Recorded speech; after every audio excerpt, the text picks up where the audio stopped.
Further tribute, the member from Kitchener-Conestoga.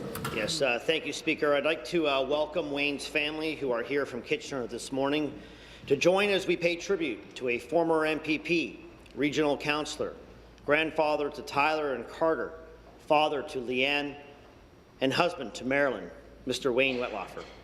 Speaker, when Kitchener lost then regional councillor Wayne Wettlaufer at the age of 91 this past June, we lost a strong voice that inspired people to stand for what they believed in, to stand for principle, a voice that reminded listeners what it sounded like when someone is motivated to serve by the strength of their belief in doing what is right.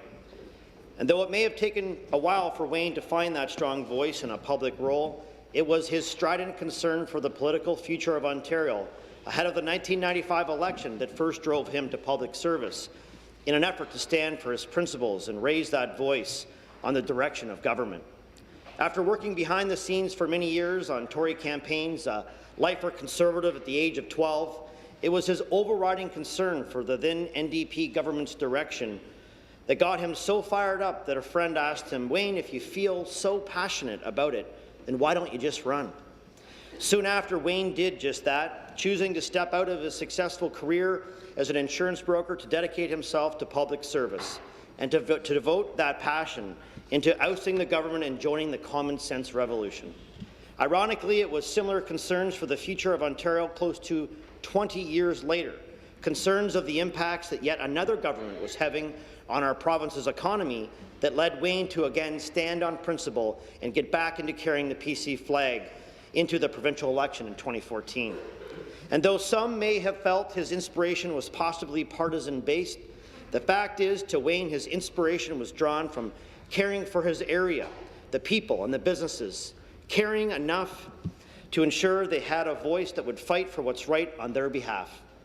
Once in the legislature, that voice became a common fixture in this chamber, whether it be to argue strongly on economic issues true to his Conservative beliefs, or to stand for the people of Kitchener on local issues unique to our area of the province, or to just chat up members with all parties, his voice was heard.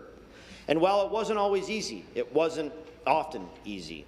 And while the successes were tempered by defeats, his wife Marilyn tells us that Wayne never came home with his head hung low. He was a fighter.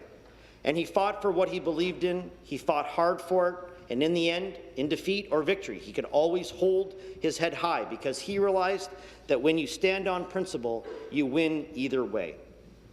Most who saw him in action in this House will remember Wayne as a stereotypical Conservative, perhaps passionate about his politics and his province.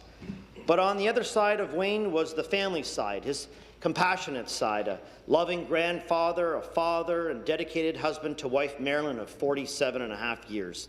Together, they were inseparable. That compassionate side was often shown when the cameras weren't on.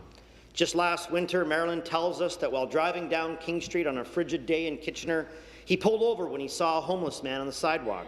He pulled up, got out, and asked the man if he had any gloves. When answer came back no, Wayne took off his own gloves and handed them to his new owner. When he returned to the car, he told his wife, "Well, I didn't need those gloves anyway."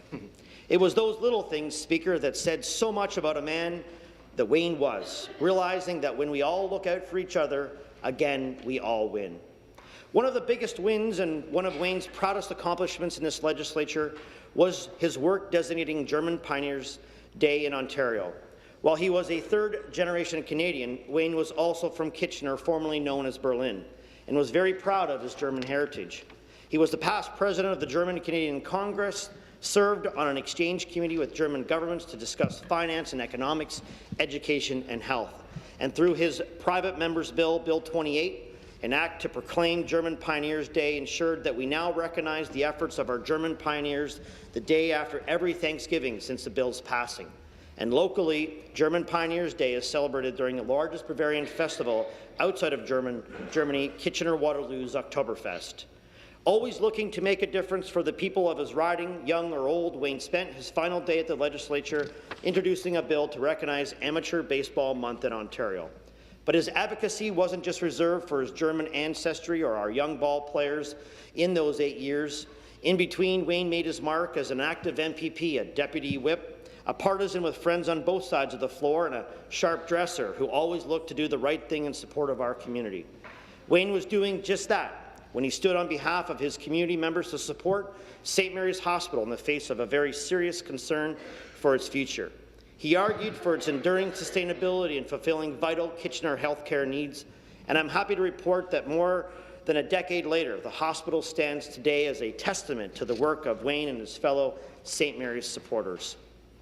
Sadly, it was St. Mary's Hospital where Wayne spent his final hours, leaving behind a strong legacy as an accountable representative, advocate of community engagement, and principled defender of democracy.